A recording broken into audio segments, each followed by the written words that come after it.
Libro, Testimonios para la Iglesia. Tomo 1. De Elena G. de White. Número 1. Testimonio para la Iglesia. Eres guardián de tu hermano. El 20 de noviembre de 1855, mientras me hallaba en oración, el Espíritu de Dios bajó repentina y poderosamente sobre mí, y fui arrebatada en visión. Vi que el Espíritu del Señor ha estado apartándose de la Iglesia. Los siervos del Señor han confiado demasiado en la fuerza de los argumentos y no han tenido la firme confianza en Dios que debieran haber tenido. Vi que los argumentos de la verdad sin adulteración no inducirán a la gente a alinearse con el pueblo remanente, porque la verdad es impopular. Los siervos de Dios deben atesorar la verdad en el alma. Dijo el ángel, deben recibir la cálida de la gloria, llevarla en su seno y derramarla con calor y fervor del alma a los oyentes. Unas pocas personas concienzudas están dispuestas a decidirse por el peso de la evidencia, pero es imposible conmover a muchos con una simple teoría de la verdad. Debe haber un poder que acompañe la verdad, un testimonio vivo que los conmueva. Vi que el enemigo está atareado en la destrucción de las almas. El ensalzamiento ha penetrado en las filas, debe haber más humildad. Existe demasiada independencia de espíritu entre los mensajeros. Esta actitud debe ser puesta a un lado, y los siervos de Dios deben unirse. ¿Han manifestado demasiado el espíritu que induce a preguntar, ¿soy yo acaso guarda de mi hermano? Génesis 4, 9. Dijo el ángel, sí, eres guardián de tu hermano. Debes cuidar constantemente a tu hermano, interesarte en su bienestar, y manifestar un espíritu bondadoso y amante hacia él. Uníos, uníos. Dios se propuso que el hombre fuese de corazón abierto y sincero, sin afectación, humilde, manso y sencillo. Tal es el principio del cielo, Dios lo ordenó así. Pero el pobre y frágil ser humano ha buscado algo diferente, la prosecución de sus propios caminos y la atención cuidadosa a sus propios intereses. Pregunté al ángel por qué la sencillez había desaparecido de la iglesia, y por qué habían entrado en ella el orgullo y el ensalzamiento. Vi que esta es la razón por la cual hemos sido casi entregados en manos del enemigo. Dijo el ángel, mira y verás que este sentimiento prevalece, ¿soy yo acaso guarda de mi hermano? Volvió a decir el ángel, eres guarda de tu hermano. Tu profesión y tu fe exigen de ti que te niegues a ti mismo y que te ofrendes a Dios, o serás indigno de la vida eterna, porque fue comprada para ti a gran precio, a saber, por la agonía, los sufrimientos y la sangre del amado Hijo de Dios. Vi que muchos en diferentes lugares, en los estados del este y del oeste, están añadiendo una propiedad a otra, un terreno a otro, una casa a otra, y se excusan diciendo que lo hacen para poder ayudar a la causa.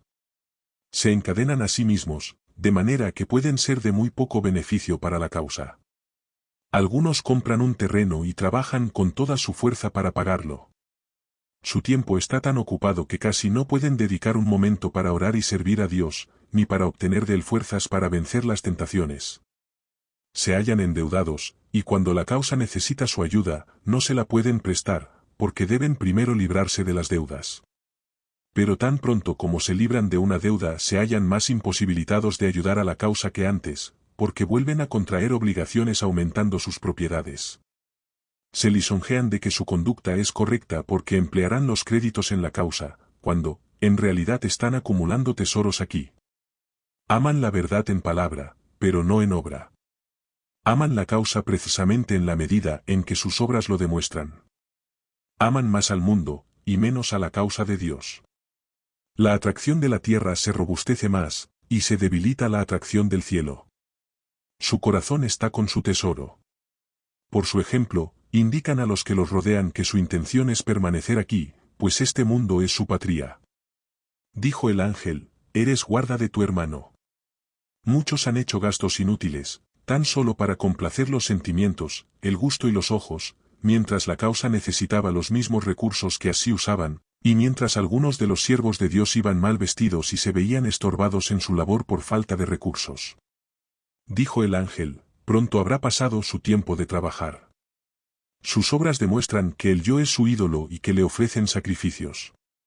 Primero debe complacerse el yo, su sentimiento es, ¿soy yo acaso guarda de mi hermano? Muchos han recibido amonestación tras amonestación, pero no las han oído. El yo es el fin principal, y a él debe someterse todo lo demás. Vi que la Iglesia ha perdido casi completamente el espíritu de abnegación y sacrificio, sus miembros ponen en primer lugar el yo y los intereses propios, y luego hacen por la causa lo que creen que no les cuesta nada. Un sacrificio tal es defectuoso, y no es acepto a Dios. Todos deben interesarse por hacer cuanto puedan para promover la causa. Vi que los que no tienen propiedades, pero tienen fuerza corporal, son responsables delante de Dios por su fuerza.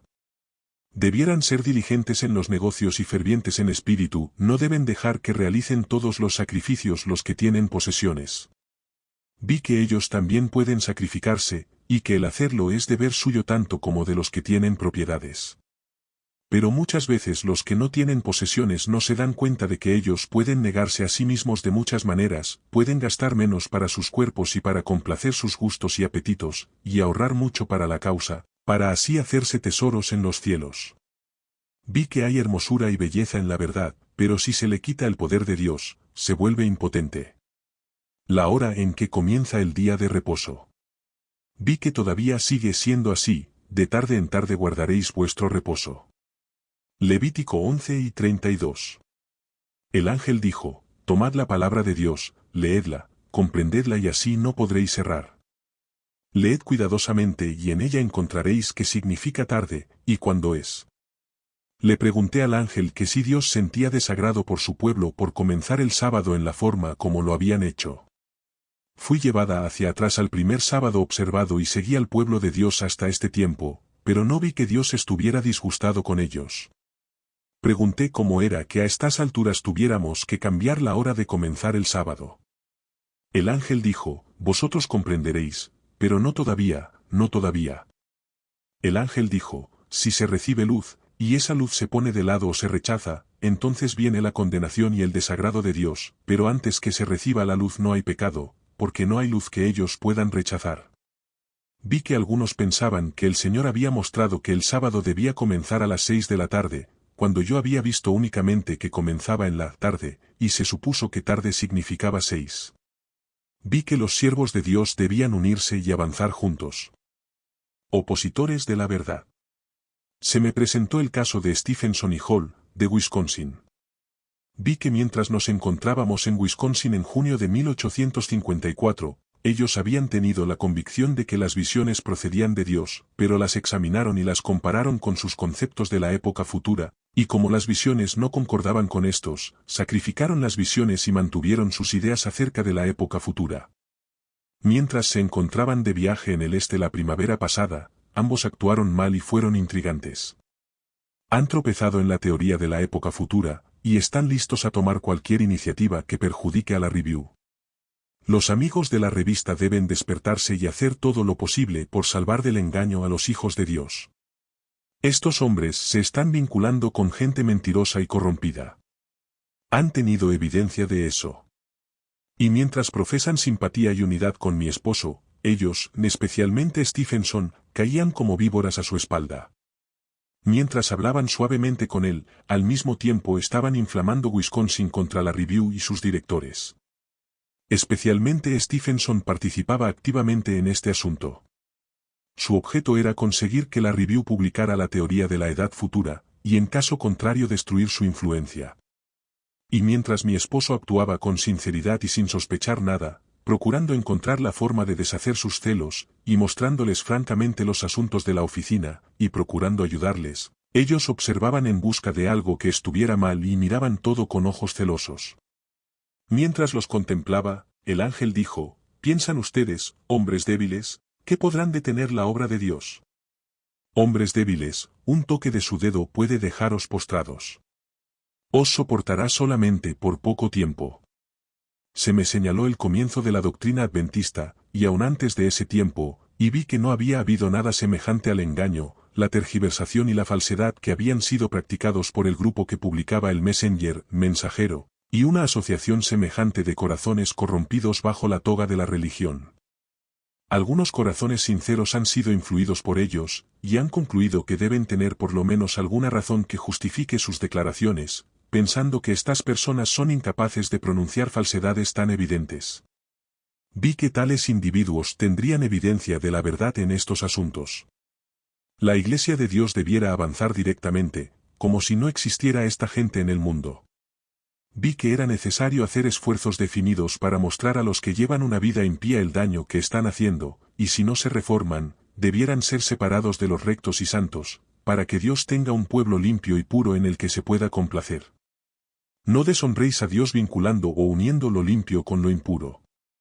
Se me mostró algunos que iban del este al oeste. Vi que el propósito de los que viajaban del este al oeste no debía ser hacerse ricos, sino ganar almas para la verdad. El ángel dijo, que vuestras obras muestren que no ha sido por honor o en busca de tesoros terrenales, que os habéis trasladado al oeste, sino para levantar y exaltar el estandarte de la verdad. Vi que los que se trasladan al oeste debieran comportarse como personas que esperan a su Señor. El ángel dijo, sed ejemplos vivientes para los que viven en el oeste. Que vuestras palabras muestren que sois pueblo peculiar de Dios, y que tenéis una obra peculiar que llevar a cabo, dar el último mensaje de misericordia al mundo. Que vuestras obras muestren a los que están a vuestro alrededor que este mundo no es vuestro hogar. Vi que los que se habían enredado debían romper la trampa del enemigo y libertarse. No os hagáis tesoros en la tierra, sino que mostrad por vuestras vidas que estáis haciéndoos tesoros en el cielo. Si Dios os ha llamado a ir al oeste, Él tiene una obra exaltada, para que hagáis. Que vuestra fe y experiencia ayuden a los que no poseen una experiencia viviente. Que vuestra atracción no se fije en este pobre mundo, que es un grano de polvo, sino dejadla dirigirse hacia arriba, hacia Dios, hacia la gloria y hacia el cielo. Que las preocupaciones y la perplejidad ocasionadas por las granjas no os llenen la mente, sino gozaos en la contemplación de la granja de Abraham. Somos herederos de esa herencia inmortal. Quitad vuestros afectos de la tierra y espaciaos en las cosas celestiales. La responsabilidad de los padres. Vi que descansa sobre los padres una gran responsabilidad. Deben dirigir a sus hijos y no dejarse manipular por ellos. Se me señaló el caso de Abraham. Él era fiel en su casa, gobernó a su familia después de él, y ello fue recordado por Dios. Se me mencionó luego el caso de Elí. Él no reprendía a sus hijos y estos se pervirtieron y envilecieron, y por su maldad extraviaron a Israel. Cuando Dios hizo conocer sus pecados a Samuel, y le comunicó la grave maldición que los iba a sobrecoger porque Elí no los había reprendido, dijo que sus pecados no podían ser limpiados por sacrificios u ofrendas. Cuando Samuel le transmitió lo que el Señor le había revelado, Elí se sometió, diciendo, Jehová es, haga lo que bien le pareciere. 1 Samuel 3:18. La maldición de Dios no tardó en sobrevenir. Aquellos malvados sacerdotes fueron muertos, así como 30,000 hombres de Israel, y el arca de Dios fue tomada por el enemigo.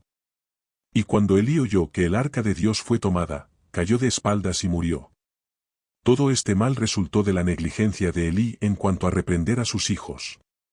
Vi que, si Dios era tan escrupuloso que advertía tales cosas antiguamente, no las nota menos en estos últimos días. Los padres deben gobernar a sus hijos, corregir sus acciones y subyugarlos, o Dios destruirá severamente a sus hijos en el día de su gran ira, y los padres que no hayan dominado a sus hijos no quedarán sin culpa. De manera especial, deben los siervos de Dios gobernar a sus propias familias y mantenerlas en buena sujeción. Vi que no están preparados para juzgar o decidir asuntos de la Iglesia, a menos que puedan gobernar bien su propia casa. Primero deben poner orden en su casa, y luego su juicio e influencia pesarán en la Iglesia. Vi que las visiones no habían sido más frecuentes últimamente porque no han sido apreciadas por la Iglesia. La Iglesia ha perdido casi completamente su espiritualidad y fe, y las reprensiones y amonestaciones han tenido muy poco efecto sobre ella. Muchos de los que profesaban tener fe en aquellas no las escucharon. Algunos siguieron una conducta poco juiciosa cuando hablaban de su fe a los incrédulos, y si se les exigía una prueba, leían una visión en vez de recurrir a la Biblia para encontrar la prueba requerida. Vi que esta conducta no es consecuente, y crea en los incrédulos prejuicios contra la verdad. Las visiones no pueden tener peso para aquellos que nunca las han visto, y no conocen su espíritu. No se debe recurrir a ellas en tales casos. La fe en Dios. Mientras me hallaba en Battle Creek, estado de Michigan, el 5 de mayo de 1855, vi que había gran falta de fe entre los siervos de Dios, como también en la Iglesia. Se desaniman con demasiada facilidad, propenden demasiado a dudar de Dios y creer que les toca una suerte dura y que Dios los ha abandonado. Vi que esto era cruel. Dios los amó de tal manera que dio a su Hijo amado para que muriera por ellos, y todo el cielo estaba interesado en su salvación. Sin embargo, después de todo lo que se hizo por ellos, les costaba confiar en un Padre tan bondadoso y amante. Él ha dicho que está más dispuesto a conceder el Espíritu Santo a quienes se lo piden que los padres terrenales a dar buenas dádivas a sus hijos. Vi que los siervos de Dios y la Iglesia se desanimaban con excesiva facilidad. Cuando pedían a su Padre Celestial cosas que creían necesarias y no las recibían inmediatamente, su fe vacilaba, su valor desaparecía, y se posesionaba de ellos un sentimiento de murmuración. Vi que esto desagradaba a Dios. Todo santo que se allega a Dios con un corazón fiel, y eleva sus sinceras peticiones a Él con fe, recibirá contestación a sus oraciones. Vuestra fe no debe desconfiar de las promesas de Dios, porque no veáis o sintáis la inmediata respuesta a vuestras oraciones. No temáis confiar en Dios. Fiad en su segura promesa, pedid, y recibiréis. Juan 4:24. Dios es demasiado sabio para errar, y demasiado bueno para privar de cualquier cosa buena a sus santos que andan íntegramente. El hombre está sujeto a errar, y aunque sus peticiones asciendan de un corazón sincero, no siempre pide las cosas que sean buenas para sí mismo, o que hayan de glorificar a Dios. Cuando tal cosa sucede, nuestro sabio y bondadoso Padre oye nuestras oraciones, y nos contesta, a veces inmediatamente, pero nos da las cosas que son mejores para nosotros y para su propia gloria. Si pudiésemos apreciar el plan de Dios cuando nos envía sus bendiciones, veríamos claramente que Él sabe lo que es mejor para nosotros, y que nuestras oraciones obtienen respuesta. Nunca nos da algo perjudicial, sino la bendición que necesitamos, en lugar de algo que pedimos y que no sería bueno para nosotros. Vi que, si no vemos inmediatamente la respuesta a nuestras oraciones, debemos retener firmemente nuestra fe, y no permitir que nos embargue la desconfianza, porque ello nos separaría de Dios. Si nuestra fe vacila, no conseguiremos nada de Él. Nuestra confianza en Dios debe ser firme, y cuando más necesitemos su bendición, ella caerá sobre nosotros como una lluvia. Cuando los siervos de Dios piden su espíritu y bendición, a veces los reciben inmediatamente, pero no siempre les son concedidos enseguida. En este último caso, no desmayemos. Aférrese en nuestra fe de la promesa de que llegará. Confiemos plenamente en Dios, y a menudo esta bendición vendrá cuando más la necesitemos, recibiremos inesperadamente ayuda de Dios cuando estemos presentando la verdad a los incrédulos, y quedaremos capacitados para impartir la palabra con claridad y poder. Se me presentó el asunto como el caso de los niños que piden una bendición a sus padres terrenales que los aman. Piden algo que el Padre sabe les ha de perjudicar, pero el Padre les da cosas que serán benéficas para ellos, en vez de aquello que deseaban. Vi que toda oración elevada con fe por un corazón sincero, será oída y contestada por Dios, y que el suplicante obtendrá la bendición cuando más la necesite, y a menudo ésta excederá sus expectativas. No se pierde una sola oración de un verdadero santo, si es elevada con fe por un corazón sincero. El grupo del mensajero. Mientras me encontraba en Oswego, Nueva York, en junio de 1855, se me mostró que el pueblo de Dios había sido sobrecargado con obstáculos, que ha habido acanes en el campamento. La obra de Dios ha progresado poco, y muchos de sus siervos se han desanimado porque la verdad no ha producido mayor efecto en Nueva York, y no ha habido un número mayor de personas añadidas a la iglesia. Ha surgido el grupo del mensajero, y sufriremos a causa de sus lenguas mentirosas y sus tergiversaciones, sin embargo, debemos soportarlo todo con paciencia, porque no perjudicarán la causa de Dios, ahora que nos han dejado, tanto como la hubieran perjudicado si su influencia hubiera permanecido entre nosotros. El desagrado de Dios ha afectado a la iglesia debido a que en ella hay personas de corazón corrompido. Han deseado ser los primeros, cuando ni Dios ni los hermanos los han colocado allí. El egoísmo y la exaltación de sí mismos han marcado su comportamiento. Ahora hay un lugar al que tales personas pueden ir y encontrar apacentadero con los de su misma clase. Nosotros debemos alabar a Dios porque en su misericordia ha librado de ellos a la iglesia. Dios ha abandonado a muchas de estas personas a sus propios caminos para que sean llenas de sus propias acciones. Ahora manifiestan entusiasmo y simpatía, lo cual engañará a algunos, pero todos los que son sinceros serán iluminados con respecto a la verdadera condición de este grupo, y permanecerán con el pueblo peculiar de Dios. Se aferrarán a la verdad y andarán por el camino de la humanidad sin dejarse afectar por la influencia de los que han sido abandonados por Dios a sí mismos para ser llenos con sus propias acciones. Vi que Dios había dado a estas personas la oportunidad de reformarse, Él las había iluminado con respecto a su amor por el yo y sus demás pecados, pero no quisieron obedecer. No quisieron reformarse, por lo que Dios los quitó de la iglesia. La verdad producirá efecto en los siervos de Dios y de la iglesia, y hará que se dediquen a Dios y a su causa. Vi que el pueblo de Dios debe levantarse y ceñirse la armadura. Cristo viene y la gran obra del último mensaje de misericordia es demasiado importante como para que la abandonemos para dedicarnos a contestar las falsedades, tergiversaciones y calumnias que el grupo del mensajero, ha levantado y esparcido por todas partes. La verdad presente, debe ser el tema de nuestra meditación. Estamos llevando a cabo una gran obra y no podemos abandonarla. Satanás está metido en todo esto, a fin de apartar nuestras mentes de la verdad presente y de la venida de Cristo. El ángel dijo, Jesús está enterado de todo. Dentro de poco tiempo tendrán que rendir cuenta. Todos serán juzgados de acuerdo con las obras efectuadas. La lengua mentirosa será detenida. Los pecadores en Sión se atemorizarán y el temor invadirá a los hipócritas. Prepárate para encontrarte con tu Dios. Vi que no debemos retrasar la venida del Señor. Dijo el ángel, preparaos, para lo que va a venir sobre la tierra. Correspondan vuestras obras a vuestra fe. Vi que el ánimo debe apoyarse en Dios, que debemos ejercer nuestra influencia en favor de Dios y su verdad. No podemos honrar al Señor mientras seamos negligentes e indiferentes. No podemos glorificarle cuando estamos descorazonados. Debemos tener fervor para asegurar nuestra propia salvación, y para salvar a otros. Debemos conceder suma importancia a esto, y considerar secundario todo lo demás. Vi la belleza del cielo. Oí a los ángeles cantar sus himnos arrobadores, tributando alabanza, honra y gloria a Jesús. Pude entonces percibir vagamente el prodigioso amor del Hijo de Dios.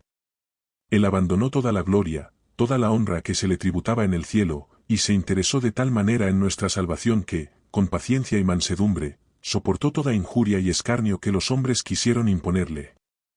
Fue herido, azotado y afligido, se lo extendió sobre la cruz del Calvario, y sufrió la muerte más atroz para salvarnos de la muerte, para que pudiésemos ser lavados en su sangre, y resucitar para vivir con él en las mansiones que está preparando, donde disfrutaremos la luz y la gloria del cielo, y oiremos cantar a los ángeles y cantaremos con ellos.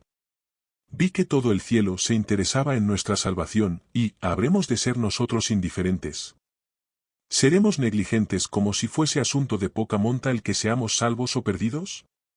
¿Despreciaremos el sacrificio que fue hecho por nosotros? Algunos han obrado así. Han jugado con la misericordia que se les ofrecía y el desagrado de Dios pesa sobre ellos. No siempre habrá de quedar entristecido el Espíritu de Dios. Si se le contrista algo más, se apartará. Después que se haya hecho todo lo que Dios podía hacer para salvar a los hombres, y ellos por su vida hayan demostrado que desprecian la misericordia ofrecida por Jesús, la muerte será su parte y pagarán caro esa actitud. Será una muerte horrible, porque habrán de sufrir la agonía que Cristo soportó en la cruz para obtener la redención que ellos han rehusado. Y se darán cuenta de lo que han perdido, la vida eterna y la herencia inmortal. El gran sacrificio que fue hecho para salvar las almas, nos revela su valor. Cuando el alma preciosa se perdió para siempre. Vi a un ángel de pie con una balanza de 2 platillos en cada mano, que pesaba los pensamientos y el interés del pueblo de Dios, especialmente de los jóvenes. En el platillo de una balanza estaban los pensamientos y los intereses que tendían hacia el cielo, en el platillo de la otra se hallaban los pensamientos y los intereses terrenales, en este platillo se arrojaba toda la lectura de los cuentos, los pensamientos dedicados a los vestidos, la ostentación, la vanidad y el orgullo, etc. Oh, cuán solemne momento. Los ángeles de Dios, de pie, pesan con balanzas los pensamientos de los que profesan ser hijos de Dios, de aquellos que aseveran haber muerto al mundo y estar vivos para Dios. El platillo lleno con los pensamientos terrenales, la vanidad y el orgullo, bajaba rápidamente a pesar de que se agregaba pesa tras pesa al otro platillo. El platillo que contenía los pensamientos e intereses referentes al cielo subía mientras que el otro bajaba. ¡Qué liviano era! Puedo relatar esto como lo vi, pero nunca podré reproducir la solemne y vívida impresión que se grabó en mi mente, al ver al ángel que tenía la balanza donde se pesaban los pensamientos e intereses del pueblo de Dios. Dijo el ángel, ¿pueden los tales entrar en el cielo? No, no, nunca. Diles que la esperanza que ahora poseen es vana, y que a menos que se arrepientan prestamente, y obtengan la salvación, perecerán. La apariencia de piedad no salvará a nadie. Todos deben tener una experiencia profunda y viva. Esto es lo único que los salvará en el tiempo de angustia. Entonces será probada su obra para ver de qué clase es, si es de oro, plata y piedras preciosas, serán escondidos como en lo secreto del pabellón de Jehová. Pero si su obra es de madera, paja y hojarasca, nada podrá protegerlos del fuego de la ira de Jehová. Tanto los jóvenes como los de más edad, tendrán que dar razón de su esperanza, pero sus mentes destinadas por Dios a cosas mejores, formadas para servirle perfectamente, se han espaciado en cosas insensatas en vez de hacerlo en los intereses eternos. Esa mente que vaga de allí para allá, es tan capaz de comprender la verdad, la evidencia de la palabra de Dios en favor del sábado, y el verdadero fundamento de la esperanza del cristiano, como de analizar las apariencias, los modales, los vestidos, etc. Y todos los que entregan su mente al placer que producen los cuentos insensatos y ociosos, alimentan sus facultades imaginativas, pero ante ellos se eclipsa el brillo de la palabra de Dios. La mente queda directamente separada de Dios, y se destruye el interés por su preciosa palabra. Se nos ha dado un libro para que guíe nuestros pies a través de los peligros de este oscuro mundo hasta el cielo. Sus páginas nos dicen cómo podemos escapar de la ira de Dios, y también nos hablan de los sufrimientos de Cristo por nosotros, y del gran sacrificio que hizo para que pudiésemos ser salvos y disfrutar de la presencia de Dios para siempre. Y si algunos son hallados faltos al final, habiendo oído la verdad como la han oído en esta tierra de luz, será por culpa suya, quedarán sin excusa. La palabra de Dios nos explica cómo podemos llegar a ser cristianos perfectos y escapar a las últimas 7 plagas. Pero ellos no se interesaron en absoluto en descubrirlo. Otras cosas distrajeron su mente, apreciaron los ídolos, y despreciaron la santa palabra de Dios. Muchos de los que profesan ser cristianos se han burlado de Dios, y cuando su santa palabra los juzgue en el día postrero serán hallados faltos.